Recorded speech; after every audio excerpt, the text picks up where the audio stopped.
توبہ کے متلاشی پر فرشتوں کا نزول۔ توبہ کرنے والا شخص اللہ کریم کو بے حد پسند ہے اور تائب شخص کو دیکھ کر اللہ تعالیٰ خوش ہوتا ہے۔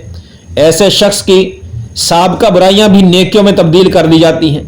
توبہ کرنے والوں میں سے ایک ایسا خوش بخت شخص کا ذکر کیا جا رہا ہے جس نے 3 4 یا 15 20 آدمیوں کو قتل نہیں کیا تھا، بلکہ یہ شخص 100 انسانوں کا قاتل تھا، 100 انسانوں کا قاتل۔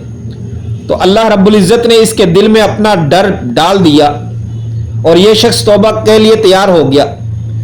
توبہ کا یہ متلاشی شخص گھر سے نکلا تو اس پر موت وارد ہوگی، تو اس سعادت مند کے لیے فرشتے اتر آئے۔ اس خوش نصیب کا تذکرہ صحیحین میں موجود ہے۔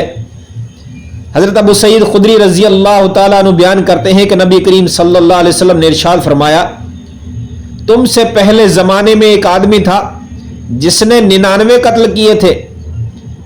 اس نے روح زمین کے سب سے بڑے عالم کے بارے میں دریافت کیا تو اسے ایک راہب کا پتہ بتایا گیا۔ وہ راہب کے پاس حاضر ہوا اور کہا، میں نے 99 قتل کیے ہیں، ایک کم 100، کیا میری توبہ قبول ہو سکتی ہے؟ راہب نے کہا نہیں۔ اس پر اس نے راہب کو بھی قتل کر کے 100 کا عدد پورا کر دیا۔ اس نے پھر زمین کے سب سے بڑے عالم کے بارے میں دریافت کیا تو اسے ایک عالم دین کا پتہ بتایا گیا۔ اس نے عالم دین سے کہا، میں نے 100 آدمی قتل کیے ہیں، کیا میری توبہ قبول ہونے کی کوئی صورت ہے؟ عالم دین نے کہا، ہاں، بھلا توبہ کے اور اس کے درمیان کوئی حائل ہو سکتا ہے؟ آپ فلاں علاقے میں چلے جاؤ، وہاں کچھ لوگ اللہ تعالیٰ کی عبادت کرتے ہیں، تم بھی ان کے ساتھ مل کر اللہ تعالیٰ کی عبادت کرو اور اپنی اس زمین کو طرف واپس مت آنا، یہ برائی کی زمین ہے۔ وہ آدمی وہاں سے چل پڑا۔ جب ٹھیک راستے کے درمیان میں پہنچا تو اس کو موت کا وقت آ گیا۔ اس کے بارے میں رحمت کے فرشتے اور عذاب کے فرشتے آپس میں جھگڑ پڑے۔ دونوں فرشتے آگے آپس میں جھگڑا شروع کر دیا۔ رحمت کے فرشتوں نے کہا، یہ اللہ تعالیٰ کی طرف سچے دل سے توبہ کے لیے آ رہا تھا۔ عذاب کے فرشتوں نے کہا، اس نے قطعاً کوئی نیک کام نہیں کیا۔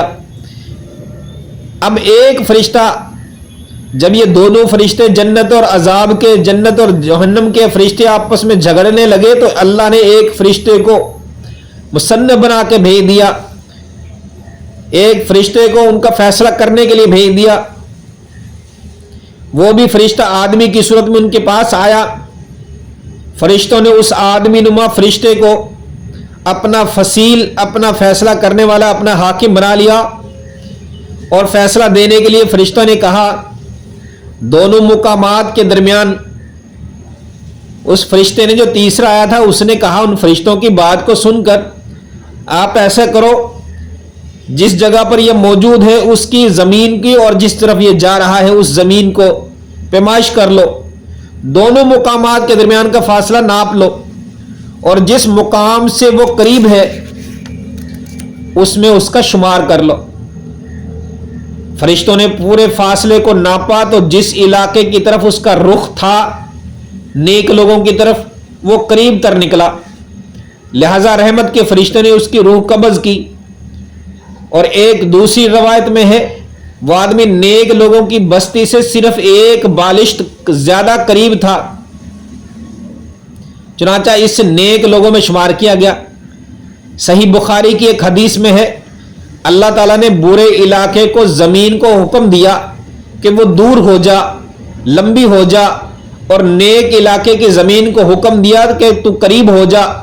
فرشتوں کو حکم دیا کہ ان دونوں علاقوں کا رقبہ ناپ لو، چنانچہ یہ شخص اس نیک علاقے کی طرف ایک بالشت قریب پایا گیا تو اس کی بخشش ہو گئی۔ کون ہے جو بندہ اور توبہ کے درمیان حائل ہو سکتا ہے؟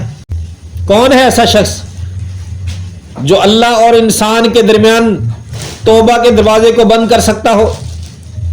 اللہ تعالی ہمیں توبہ کے سچے طلبگار بنائے تاکہ فرشتوں کی معاونت حاصل ہو سکے اور ان کے نزول کی سعادت کو ہم پا سکیں۔ توبہ کرنے والے شخص کے لیے رسول اللہ صلی اللہ علیہ وسلم نے فرمایا، گناہ سے توبہ کرنے والا ایسا ہے گویا اس کے ذمے کوئی گناہ ہی نہیں۔ توبہ سے متعلق اگر فرمان رحمان پڑھ لیا جائے تو وہ اس حدیث سے بڑھ کر ہے کہ گناہ بھی نیکیوں میں بدل دیا جاتا ہے۔